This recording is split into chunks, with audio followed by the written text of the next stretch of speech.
going on, ladies and gentlemen out there in this YouTube trucking world? I'm coming around Birmingham, Alabama tonight, and I am annoyed. I'm highly annoyed. I'm allowed to do that, right? I can get allowed to be a little annoyed on occasion, right? I mean,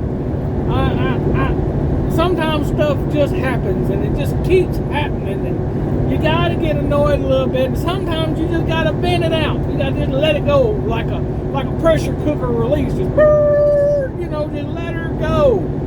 Well, that's where I'm at tonight, by George.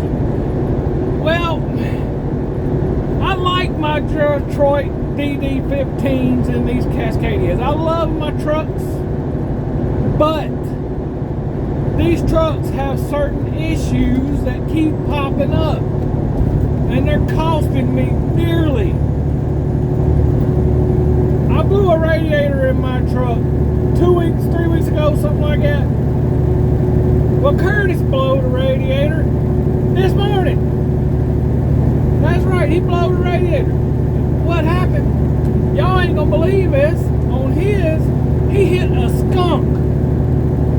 And then, turns out, the radiator busted. I was on the phone with him when we started hearing beep, beep, beep.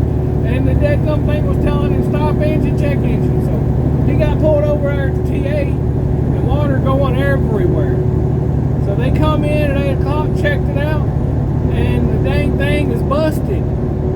Something got up in there and busted it when I don't know if the skunk skull or what, but the radiator busted. And it's going to cost me $2,400, which is not as bad as the one that I had. The radiator job that I had done was at Freightliner, and it cost me $3,600. $1,300 more. So what happened to mine is, y'all know them plastic caps that go on the back of the headlights on these Cascadias? One of them plastic caps had got off and gotten down in front of the radiator where I couldn't see it when I do my pre-trips. Well, it rubbed a hole in the aluminum fins on that radiator, and they wasn't able to patch them, so I had to replace the radiator. They started just blowing water everywhere. Luckily it did it at home. Luckily it only cost me 3 days, but it cost me $3,600. And a couple months ago I hit a deer, tore up my bumper. Curtis hit a deer and tore up his bumper.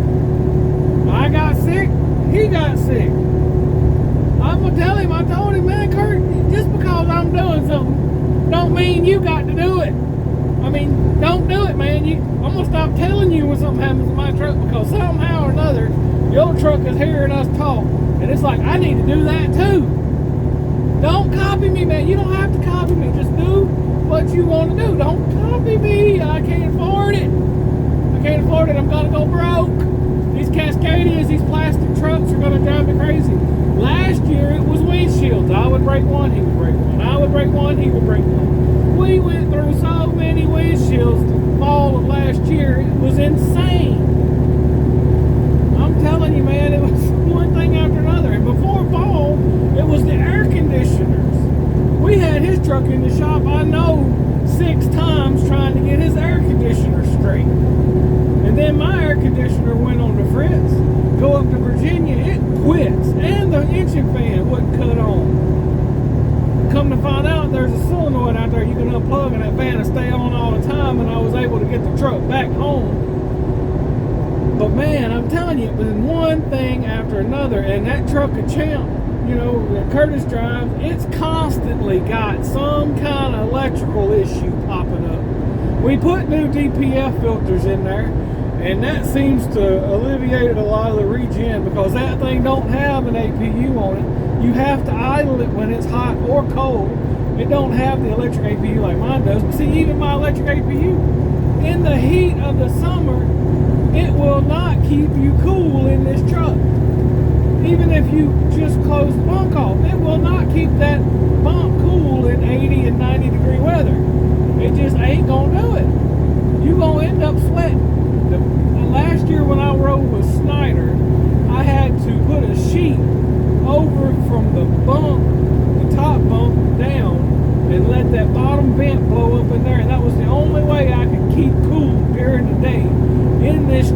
with that electric APU. And that's wanting to save diesel bad, you hear me? But see, it's more than saving diesel when you've got a truck. You don't want to idle it because engine hours, wear and tear, all of that stuff adds up. It's more than just the cost of the fuel. It's the life of the equipment. Every hour that engine runs is costing you money. Not only in diesel, but in engine life. I would rather have that engine making a couple dollars a mile going down the road than idling in a parking lot making me nothing and costing me diesel. And now my truck's getting worse fuel mileage, right? So let's say if fuel goes up to $6 a gallon and I'm only getting 6 miles to the gallon. What is that, $1 a dead mile in diesel? Man, where are we going, America? Come on, somebody's got to do something about Putin. We all know what needs to be done. Somebody just needs to do it. Or Biden needs to get off his butt and open up some pipelines or do some refining or something. We got to get this stuff fixed. We can't be running around here making pennies and paying dollars for diesel. I'm going to stop. I don't want to get off on that. God bless those poor people on both sides that are getting blown away. I'm hoping that it's almost over, but it ain't looking good, y'all. It is not looking good. Russia's blowing the crap out of everything over there, turning everything into a pile of rubble. I don't really know the whole reason behind it. I don't know if he does, other than the fact he just wanted to blow something up. I mean, he's a guy. Guys like to blow stuff up. That's just part of our nature, right? Anyhow, yeah, we've been having issues with the trucks. One after another after another. So, we're doing some rearranging in the business. And if I have any more quote-unquote Cascadia issues that wouldn't have happened on older equipment, y'all know what I mean. All these extra sensors and plastic radiators and all this kind of stuff that's just uncalled for.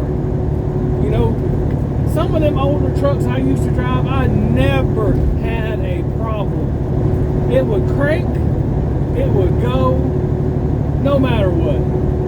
Unless you let the battery die. I mean, I had a Peterbilt, I never changed batteries in. Them batteries lasted 3-4 years. The whole time I was in that truck. It was amazing.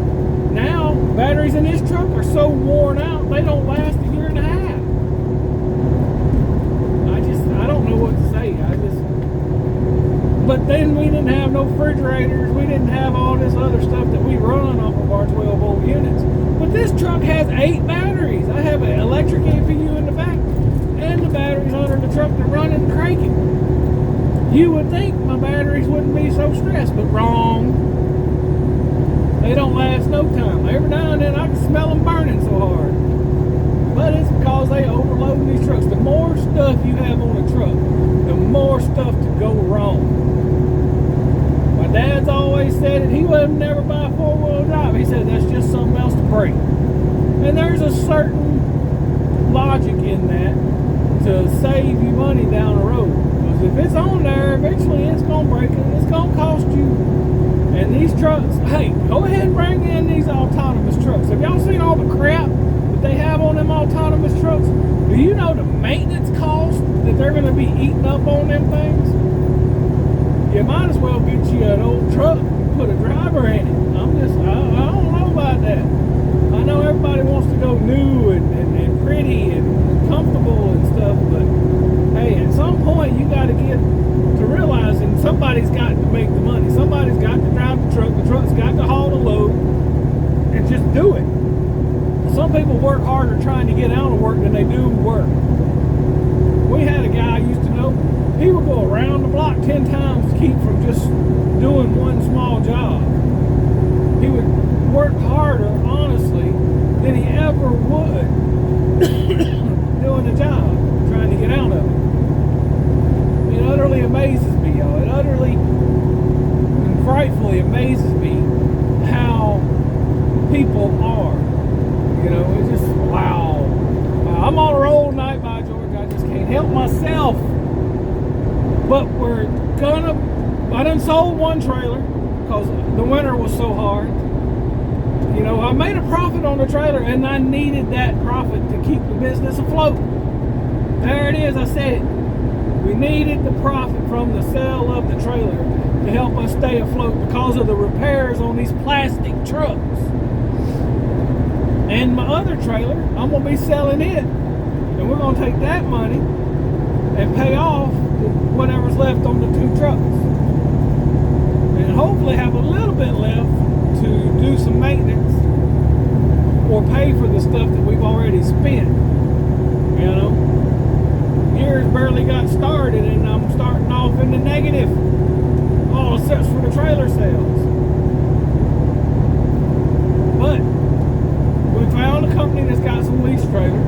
I'm getting a good rate on the leases because I've heard tell that some of the other lease companies are really charging and the prices are going up. So if you can get a lease trailer and lock it in now because they're slowly going to be going up. I mean, I heard one guy's paying $8 something a month for a lease trailer. That is a little on the ridiculous side. Granted, it's a brand new lease trailer, and I know they got bills to pay. But no, I can't pay that much on a lease trailer. I just keep the one I got. Well, I can't do that either. I need to get these trucks paid off, I reckon. But I mean, heck, doggone. We're going to be looking at getting some other trucks.